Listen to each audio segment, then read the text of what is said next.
What is going on? God, I'm sweating. What is wrong with my cardio at the minute? I think my cardio is really bad because I've been on powerlifting prep for so long, just doing top singles and top doubles. I can't walk between a camera without getting out of breath. Welcome back to my YouTube channel. I hope you were all good. Before we go any further, do not forget to like and subscribe for more bikini prep content, powerlifting content, and how-to videos for getting yourself on stage for the first time. In this video, I'm actually going to take you through my own personal competitive journey with bikini from start to finish. I know, a whole video just talking about myself, how embarrassing, have I run out of content ideas? Maybe. I think the reason I want to do this is because last year was the first year that I vlogged my entire prep and I vlogged all of my show days, and that was probably my most successful prep, they were my best show placings, and I kind of wish I'd started vlogging right from when I first started competing, because then you could see the whole journey. And I'm always speaking to people that want to get on stage for the first time, or some of my clients that are first timers, and we're talking about not comparing yourself to people who are pros, or not comparing yourself to people that have been doing this a really long time, and yet here I am, only ever showing the journey where I did really good.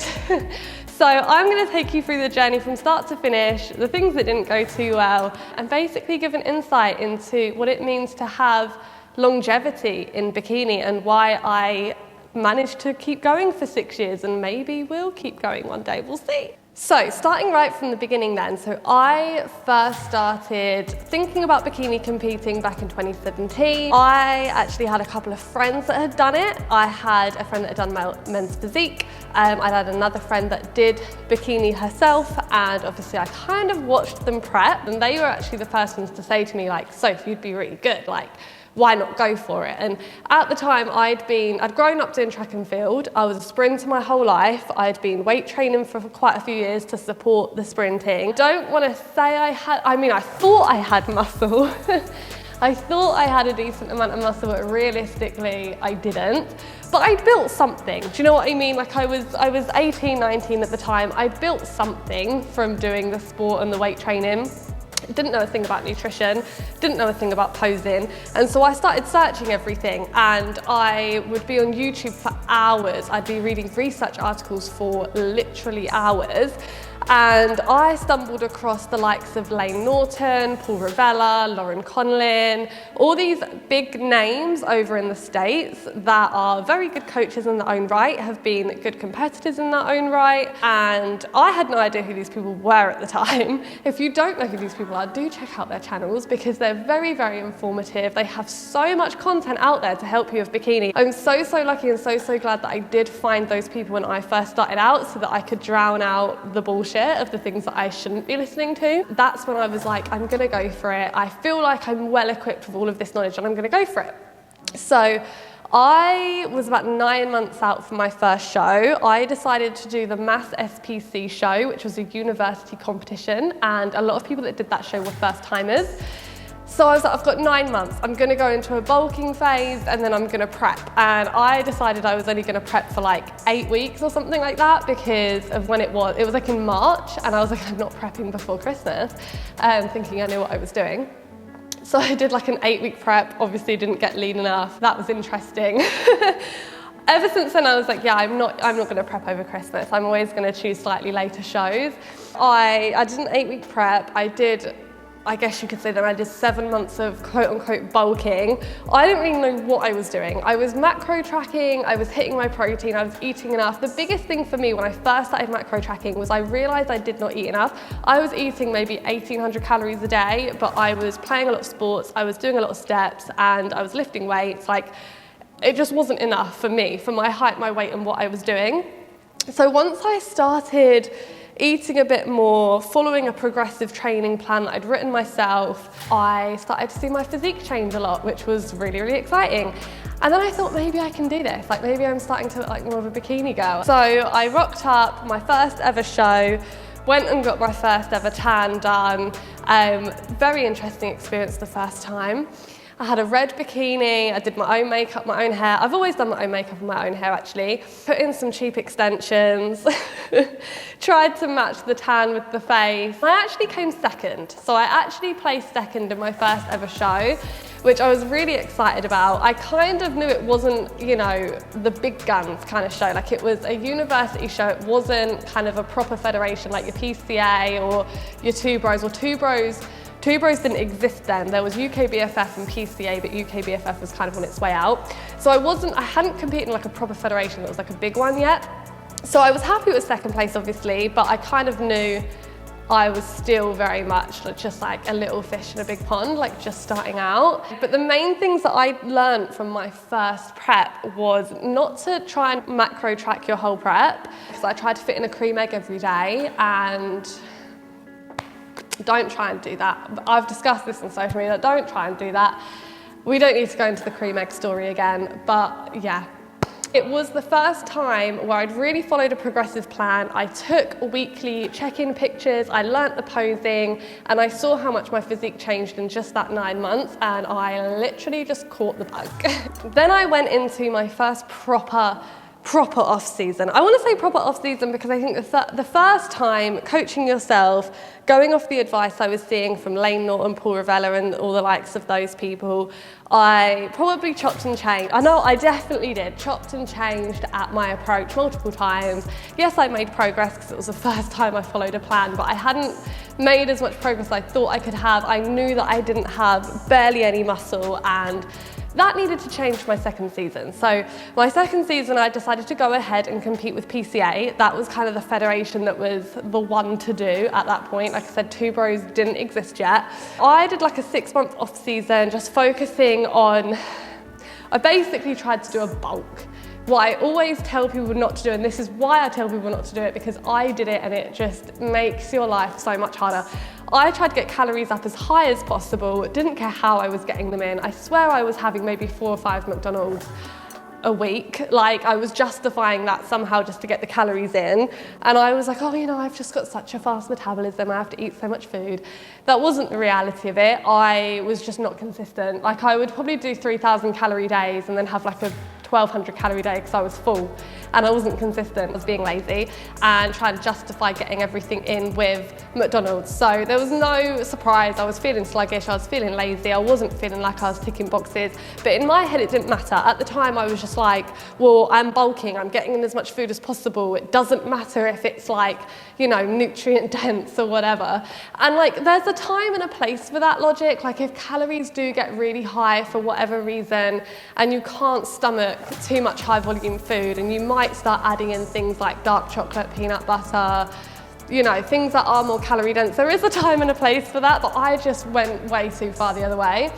But I still gained a good amount of muscle because, again, like, I think sometimes what we don't realise is if we're following a plan that has some reasoning to it, not the most optimal plan, but some reasoning, if you give it time and you're just starting out, you will see progress anyway. I think sometimes we worry too much about the most optimal things, or, you know, how can I be perfect at something? But if you're in your first couple of years and this is the first time you're following a plan per se, as long as you're consistent, you're gonna get results. Like, it really is that simple, and we don't have to overcomplicate it. I decided this time around I wasn't gonna do an 8-week prep, I was gonna do 12, which at the time was actually very normal. A lot of the times now you'll hear people do like 16 to 24-week preps, but back then it was like 12. Everyone did a 12-week prep. It didn't matter how much body fat you had to lose. It didn't matter where you were. Like, everyone just did a 12-week prep, which makes zero sense, because now that I have done 16-week preps, so I've had my clients do 20-week preps, the difference it makes to take your time a little bit more so is phenomenal. So I don't know how we used to all do it in 12 weeks. And I went through, I did 2 PCA shows. The first show I did, I came second in this is when I was still a junior, so I was in the junior category. Came second in my first show, had 3 weeks in between my first and second show, and just completely fucked it up. I don't think I've ever actually said this publicly, because at the time I really tried to save face because I didn't want to admit it. Didn't want to admit that I just cheated on my diet every day for like 3 weeks. Like, literally what I did. I just overate, I justified eating more food all the time. It was a very competitive lineup, I came dead last, felt like shit, but obviously I knew objectively why that happened, and that was that season. So that takes me into my third off-season, or my second proper off-season, and into my third actual season. So this was when Two Bros was becoming really popular. I think they'd done maybe 1 year or so, and so I was like, I definitely want to compete with Two Bros. I started getting into the poses for Two Bros, and I kind of thought that my physique suited the look a lot more. I then prepped for that show. That was quite a hard prep because now I've graduated from university, I was working full time, I was commuting into London, I was getting up at 6 a.m, getting the train into London, working the 9 to 5, train home from London, getting in the gym, meal prepping the night before. From like 6 a.m to 10 p.m, there was not a single moment to like sit down and do nothing, which was hectic, which was a lot. And I'm glad I did that prep because I feel like a lot of people are in that situation. A lot of people do work a normal 9 to 5. They do have a good commute to do. And I'm glad I did that because I feel like I really understand a lot of people that go through it, and that it is a difficult way to prep. That prep, I then again did a 12-week prep. But the difficulty with that one is that I actually gained a little bit too much weight in the off season than I would have liked. And at this point in time, I'm starting to realize that I've not given myself long enough between shows. So typically, we don't want to start a prep unless we're in a good position. We don't want to gain a shit ton of body fat or have calories really low. I was not in a good position. So that second prep I ever did, the one I got really lean, I lost 4 kilos the entire prep. So I was in a great position beforehand. I don't think my calories went below 1600, like it was really, really good. I then gained a little bit too much weight in the next off season, didn't put myself in a good position, and that third show for Two Bros, I think I had to lose 7 kilos, nearly double. So losing nearly double the amount of weight in the same time frame, not a good idea. Don't be like me, but we live and we learn. And I actually came first in the junior category that year, and I came second in the open. So that was the first time I'd ever competed in the open because you could do 2 categories of Two Bros, and I came second. And it was a really strong lineup, a lot of older girls who've been doing it a lot longer than me. And I was like, damn, okay, I found the federation I want to compete with. I feel like I'm good here. I feel like they like my look. I had really positive feedback and amazing. Then a week later, the world goes into lockdown. Brilliant. And I remember planning out my post-show phase so rigidly. I was going to stick to this post-show phase. I wasn't going to gain loads of weight in my off-season. I wasn't going to be silly about it. I'm not doing 4 or 5 McDonald's a week. And I'm walking through Tesco and all the shelves are empty because everyone thought Armageddon was happening. And that was stressful in its own right, but we managed to get through it.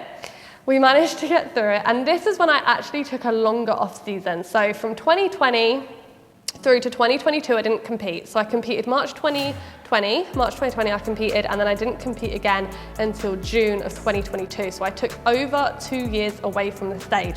That prep before Two Bros, the off season I had, I didn't give myself long enough. It was much harder.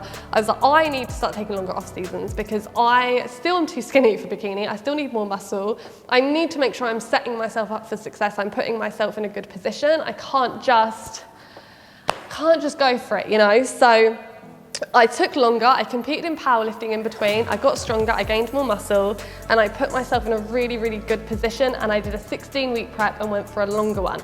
That was the most recent prep that you saw last year. I did 3 shows, all 2 weeks apart. I came second in one of them and I won the other 2, and it was my most successful prep and my most successful placings. And I hope you can see the way I'm talking about things, that from where you start to where you end up, it's going to be, I didn't know, Two Bros wasn't even a federation when I first started, but yeah, it was the federation that I competed the best in. So when you're a first timer and you're like, oh, am I going to do well in this sport? Do I have potential? You have no idea what's going to happen in the bodybuilding world. You don't know like what's going to be the case.